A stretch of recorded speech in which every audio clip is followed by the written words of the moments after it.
بسم اللہ الرحمن الرحیم۔ پیور ہربل ٹپس کے پلیٹ فارم سے السلام علیکم دوستو، لوگ پوچھتے ہیں کہ بیماریاں اتنی کیوں پھیلتی ہیں اور پھر ٹھیک ہونے کا نام ہی نہیں لیتی۔ آئیے میں آپ کو بتاتا ہوں کہ ایسا کیوں ہے۔ دوستو، ہم نے قدرتی دیسی چیزوں کو چھوڑ کر مصنوعی کیمیکل بھری چیزوں اور فاسٹ فوڈز کا استعمال اپنی روزمرہ زندگی میں زیادہ شروع کر دیا ہے۔ جیسے لسی اور شکنج بین کی جگہ پیپسی اور کوک نے لے لی ہے۔ دودھ کی جگہ چینی سے بھرپور جوس کا ڈبہ آ گیا ہے، جسے مائیں فیڈر میں ڈال کر شیرخوار بچوں کو دینے لگی ہیں۔ باسی روٹی کے مکھن لگے رول کی جگہ چکن رول آ گیا ہے۔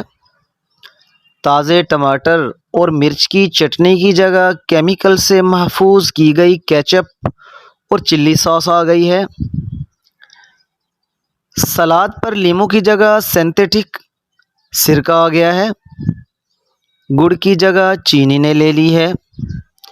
میووں اور کشمش سے بھرپور پنجیری اور تل کے لڈوں کی جگہ کیک اور پیسٹریوں نے لے لی ہے۔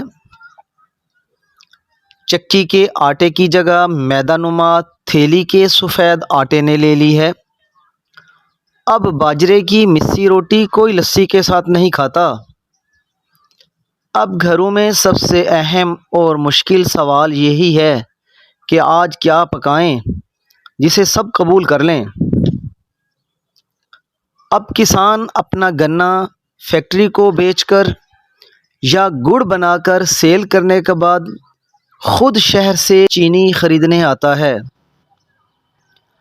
اب فروٹ سے زیادہ ڈبے کا جوس عام ہو گیا ہے۔ اب کوئی مشقت والا کام کر کے تھکن سے چور ہونے پر گرم دودھ میں انڈے پھینٹ کر نہیں پیتا، بلکہ چائے کے ساتھ بروفین کی گولی کھائی جاتی ہے۔ ماؤں کے پلو سے لپٹ لپٹ کر بھوک لگنے کی دہائیاں دینے والے بچوں کو اب مائیں زبردستی کھانا کھلاتی ہیں۔ پہلے دوائی کھانا مشکل لگتا تھا، اب 1000 روپے والی گولی خریدنا بھی مشکل نہیں لگتا، بلکہ چہل قدمی زیادہ مشکل لگتی ہے۔ سوچئے گا ضرور، کچھ تو غلطیاں کرتے ہیں جس کی وجہ سے بیمار ہوتے ہیں۔ دوستو، قدرت کی بنائی ہوئی قدرتی چیزوں کو روزمرہ زندگی میں زیادہ استعمال کریں اور بہت سی بیماریوں سے جان چھڑوائیں۔ دوستو، اس امید کے ساتھ کہ میری آج کی ویڈیو آپ کو اچھی لگی ہوگی، اس کو لائک اور شیئر ضرور کیجیے گا اور میرے چینل کو سبسکرائب کرنا مت بھولیے گا۔ اپنا خیال رکھیے گا۔ اللہ حافظ۔